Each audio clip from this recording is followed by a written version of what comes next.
நலாஸ் நாட்டு சர்க்கரை நலமுடன் வாழ நலாஸ் இந்தியாவிலேயே நாட்டு சர்க்கரைக்கு ISI முத்திரை மற்றும் அக்மார்க் அங்கீகாரம் பெற்ற ஒரே நிறுவனம். தொடர்புக்கு 9047045000. திருப்பூர் குமாரானந்தபுரத்தைச் சேர்ந்த பாலமுருகன் என்பவர் நடு ரோட்டில் ஓட வெட்டி கொலை செய்யப்பட்ட சம்பவம் அதிர்ச்சியை ஏற்படுத்தியுள்ளது. கொலை செய்யப்பட்ட பாலமுருகன் இந்து முன்னணி அமைப்பின் திருப்பூர் வடக்கு ஒன்றிய தலைவராக இருந்து வந்தார். நள்ளிரவு 12 மணிக்கு தனது வீட்டை விட்டு வெளியே சென்ற பாலமுருகன் வீடு திரும்பவில்லை. பாலமுருகன் வசித்து வந்த பகுதியிலேயே மர்ம நபர்களால் வெட்டி படுகொலை செய்யப்பட்டார்.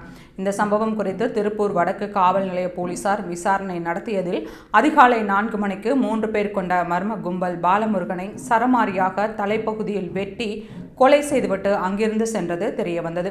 கண்காணிப்பு கேமரா காட்சிகள் அடிப்படையில் 3 தனிப்படைகள் அமைத்து குற்றவாளிகளை போலீசார் தேடி வருகின்றனர். கொலை செய்யப்பட்ட இந்து முன்னணி நிர்வாகி பாலமுருகனின் உடல் திருப்பூர் மாவட்ட அரசு மருத்துவக் கல்லூரி மருத்துவமனையில் உடற்கூராய்வு செய்யப்பட்டது. அப்போது மருத்துவமனையில் 500க்கும் மேற்பட்ட இந்து முன்னணி அமைப்பினர் திரண்டதால் அங்கு பரபரப்பான சூழல் ஏற்பட்டது. கடந்த மாதம் திருப்பூரில் இதேபோல இந்து முன்னணியைச் சேர்ந்த பிரகாஷ் என்பவர் கொலை செய்யப்பட்டார். கொலையாளியை போலீசார் கைது செய்திருந்தாலும் 1 மாதத்திலேயே ஜாமீனில் வெளியே வந்துவிட்டார்.